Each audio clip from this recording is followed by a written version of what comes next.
Hello and welcome to our channel. My name is Wiley Allen and I'm the founder here at Pinnacle Supplementation.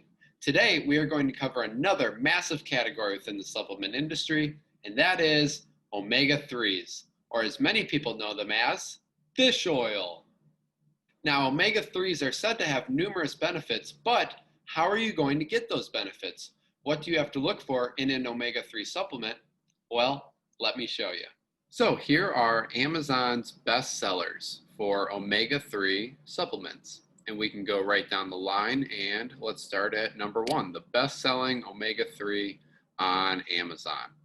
And let's go take a look at the label, and you see how it specifies how many omega-3s it has in there, and it breaks it down into the specific ones as EPA, DHA, and then other omega-3s. But what even is an omega-3? Let's start with that. Omega-3s are fatty acids, and more specifically, they are polyunsaturated fatty acids, or PUFAs. And there's two main classes. There's omega-3s and there's omega-6s. And there's actually a whole bunch of different omegas. There's omega-5s, omega-7s, omega-9s, but omega-3s and 6s are the major classes. And then there's a whole bunch of different omega-3s, but the main three are ALA, EPA, and DHA. And there actually is an adequate intake that is set for omega-3s. For men, it's 1.6 grams, and for females, it is 1.1 grams per day. But these adequate intakes are only set for ALA because that's the only omega-3 that is essential. There is no adequate intake set for EPA or DHA or any other omega-3s. But the good news is that most people consume plenty of ALA in their diet, and that has been shown in many different nutritional studies. So a study back in 2012 showed that a vast majority of Americans were consuming the recommended amounts of ALA. But ALA is not the most common omega-3 that is found in omega-3 supplements or fish oil. As this label shows, EPA and DHA are the two main omega-3s that are found in supplements. Why is that? Well, two main reasons. One, that is what most of the research and human studies have been done on, is looking at EPA and DHA specifically. The other reason is that there are a lot of different health claims that can be stated for EPA and DHA. So since 2004, as an example, the FDA has allowed a health claim for EPA and DHA omega-3 fatty acids specifically that they may reduce the risk of coronary heart disease. Okay, not ALA. So that's why you see EPA and DHA on omega-3 supplement labels. But all of the omega-3s, no matter what specific one, are all beneficial for your health. And that is because there is an omega-6, omega-3 ratio inside your body.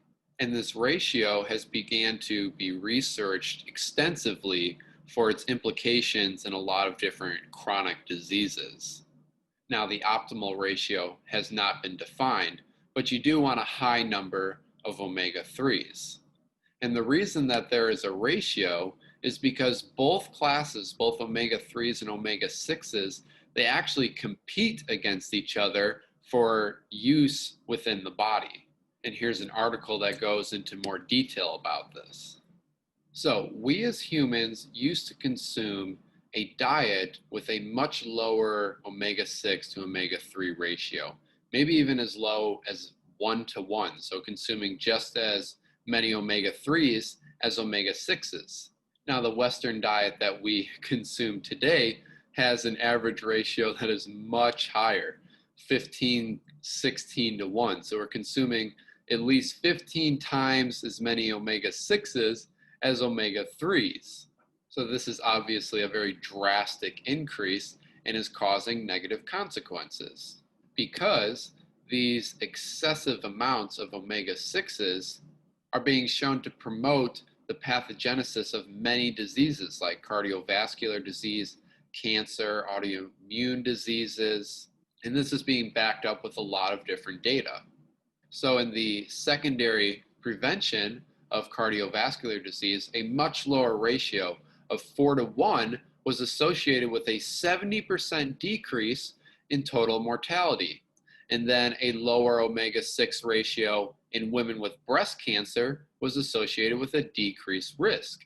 And then a very low ratio of 2 or 3-to-1 suppressed inflammation in patients with rheumatoid arthritis, and a low ratio of 5-to-1 had a beneficial effect on people with asthma, but a higher ratio of 10-to-1 actually had adverse consequences. So again, the optimal ratio is hard to define, but there has been a lot of data to show that a lower ratio is ideal. So that means either decreasing omega-6s, which may not be easy to do, or simply increasing the amount of omega-3s that you're taking in. So that is where the beneficial effects of omega-3s come into play for a lot of different health aspects. Now let's start looking at some of the specifics of these omega-3 products. So again, this was the best-selling omega-3 on Amazon, and it lists the total omega-3s at 1,280 milligrams. And then this is the trend here that you're going to notice in a vast majority of omega-3 supplements. There is a higher amount of EPA than DHAs. But the fact of the matter is that there's no reason for that. Yes, high amounts of EPA have been shown in a lot of studies to have beneficial effects, but so has DHA. The DHA in products can be dosed just as high. And here's a study as an example. It was looking at the beneficial effects of DHA on cognition in elderly adults that are starting to have cognitive decline. So this is very relevant because a lot of people take omega-3 supplements for brain health. So in this study, they were looking at 485 elderly adults, and they were taking 900 milligrams per day of DHA or placebo. And the conclusion of the study was that after 24 weeks, that 900 milligrams of DHA improved learning and memory function in these elderly adults. So it's a beneficial supplement, and it supports cognitive health with aging. So this just shows that you also want to look for high amounts of DHA in your omega-3 supplements. Now, there is another important aspect to look for in omega-3 supplements. Fish oil specifically, you got to look at what form it's in. So this product here is specifically stating that it has a superior triglyceride form, okay? So dietary supplements can contain several different forms of omega-3s. Natural triglycerides, fatty acids, ethyl esters, re-esterified triglycerides, and phospholipids. Now, all of those forms are going to increase the plasma EPA and DHA levels within the body, but why is that product saying it has a superior triglyceride form? Well, because there's actually been studies done on the specific forms and showed that triglycerides were better than ethyl esters. But there's a caveat when looking at these studies specifically. So in this study here, they took 150 people and assigned them to one of three groups, and they all consumed the exact same amount of EPA and DHA. But the three groups were fish oil in re-esterified triglycerides, not natural triglycerides, re-esterified, or placebo, or then ethyl ester.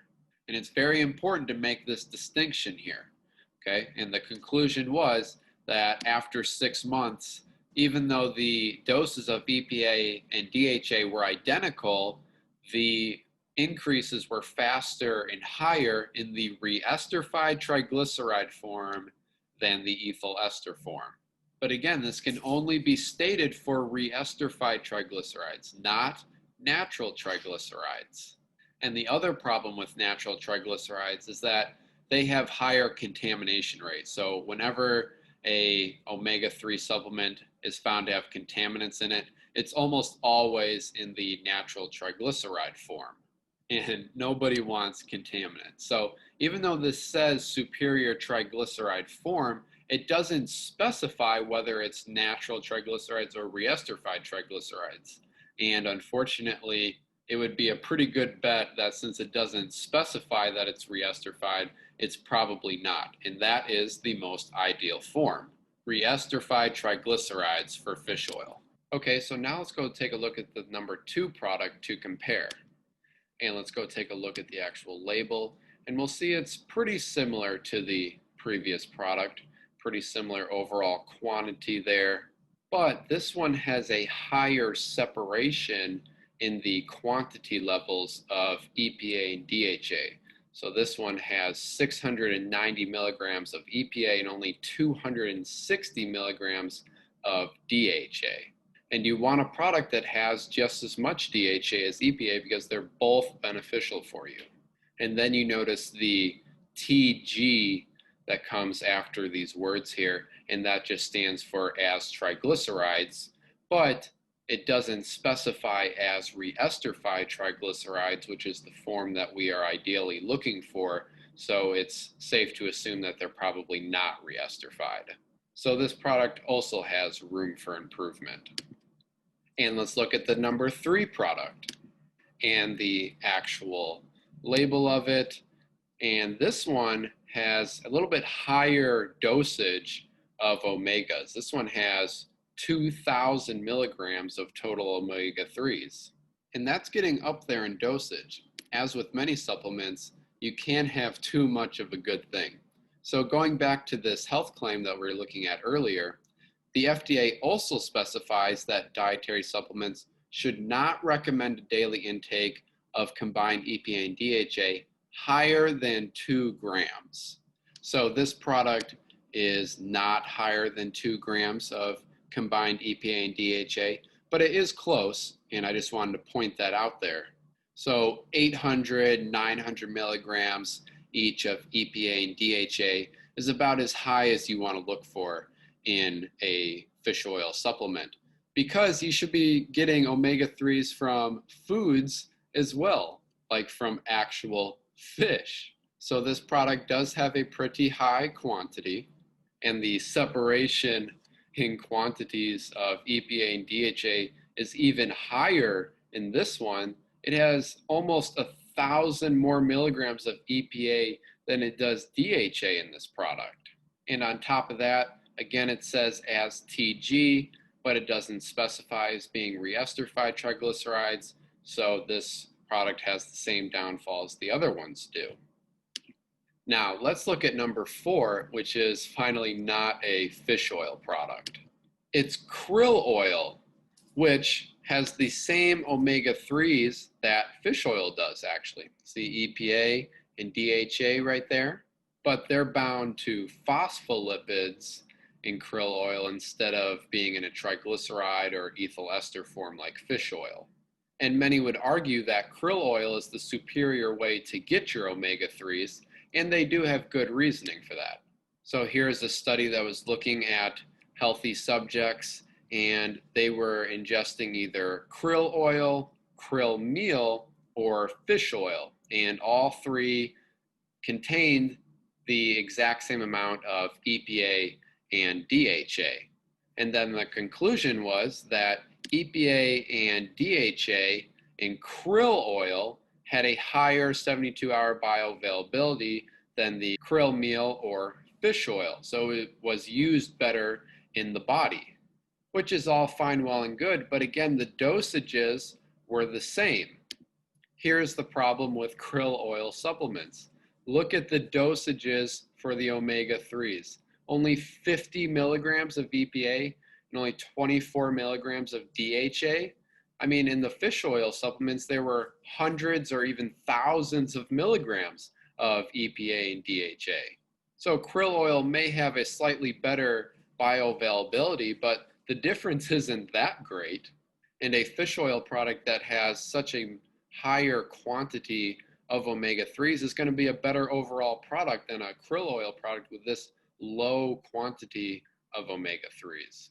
And then the other thing that is hyped in krill oil are the carotenoids that it naturally possesses, like astaxanthin, which definitely can have beneficial effects for you. Here's a study that was done on astaxanthin in competitive cyclists, and they were looking at exercise performance from 4 milligrams of astaxanthin. And the results were that overall, there was a significant improvement in the time performance in the astaxanthin group, but not in the placebo group. And then also in the astaxanthin group, there was a significant improvement in power output, but again, not in the placebo group. But 4 milligrams showed this, not 17 micrograms. So krill oil can have these phospholipids and astaxanthin in it, but if they're not at high enough dosages, then it's not going to be a superior product to fish oil. So whatever benefit you are looking for in taking omega-3s, they can definitely improve your health. It'll help keep that omega-6, omega-3 ratio in check, and you want to get a high enough quantity of all the different omega-3s. If you want fish oil, then reesterified triglycerides is the ideal form. And if you want krill oil for the phospholipids and carotenoids, then make sure it actually has a high enough dosage of all the omega-3s in it. So thank you again for tuning in. Don't be afraid to shoot me a comment or question. And just remember to go reach your pinnacle.